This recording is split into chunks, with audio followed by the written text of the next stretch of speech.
ಬಿಡುಗಡೆಯಾಗಿರುವ ನಾಡಗೇರ್ ಮಾಸ್ತರರ magnum opus Indian constitution unriddled search for sources ಕೃತಿಯ ಬಗ್ಗೆ ಎರಡು ಮಾತುಗಳನ್ನು ಹೇಳಬಯಸುವೆ. Indian constitution unriddled is apparently a curious title. Why did the authors choose this title? It can be said without fear of contradiction that the Indian Constitution is a bundle of riddles. Thus, the authors felt it necessary that there is a need to unriddle these riddles and hence gave this title Indian Constitution Unriddled. Before posing these riddles, let us state that the authors embarked on the path of searching for the sources in order to unriddle the riddles. This is how this volume is a compilation of the sources of the Indian Constitution from various constitutions of the world, as also from the Government of India Act 1935, which is the forerunner of the Government of India Act 1947, and the Constitution of India Act 1950. Constitution of India 1950.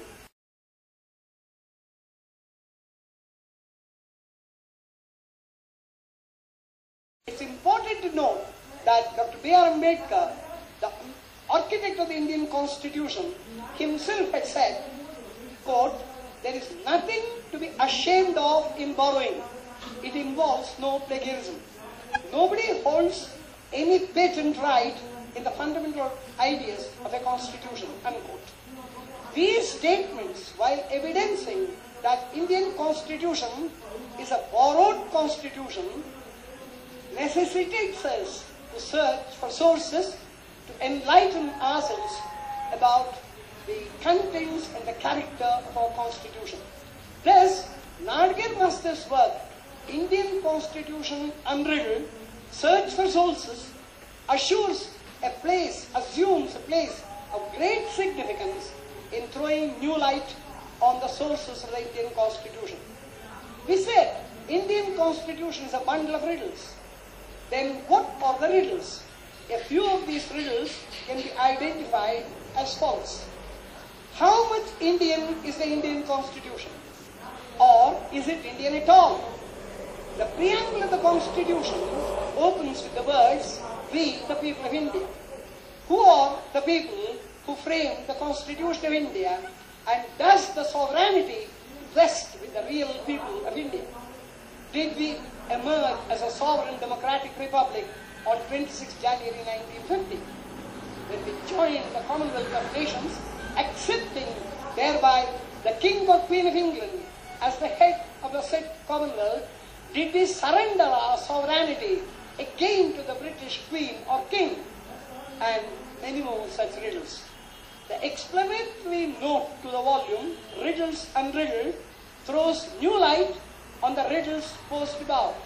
Most importantly, the incontrovertible fact that the Constituent Assembly was composed partly by election and partly by nomination.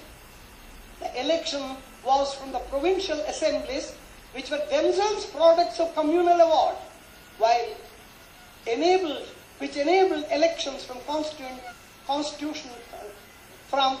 constituencies, that too on the basis of limited franchise.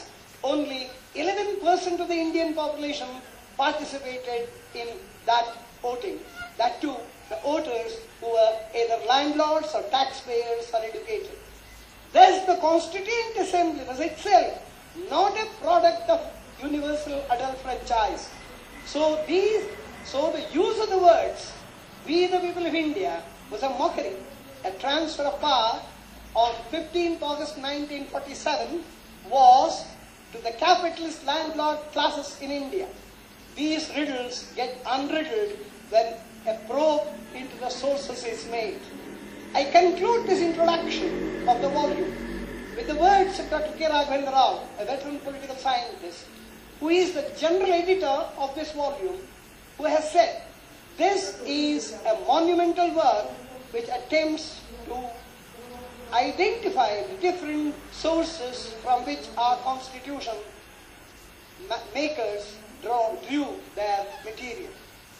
I would like to conclude by saying, quote, "The great solace is that a work which remained incomplete and unpublished during Nadgir Master's lifetime has seen the light of the day today when revered Sri S.G. Nadgir's birth centenary is being celebrated.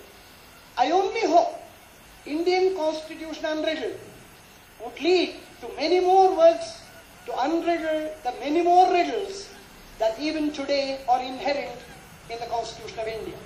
I thank the organizers of Nadgir's birth centenary celebrations committee for providing me this opportunity to pay tributes to Sri Nadgir Master, a great human and a very great soul. Let his eternal light guide us and our lives for a ceaseless march into a glowing future. Thank you. Sharma sir, ನೀವೇನಾರ ಬಹಳ ಒಳ್ಳೆ ಕೆಲಸ ಮಾಡಿದ ನಾಡ್ಗೀರ್ sir ಏನಂತಿದ್ರು ನಿಮಗೆ ನೆನಪದ ಇದು?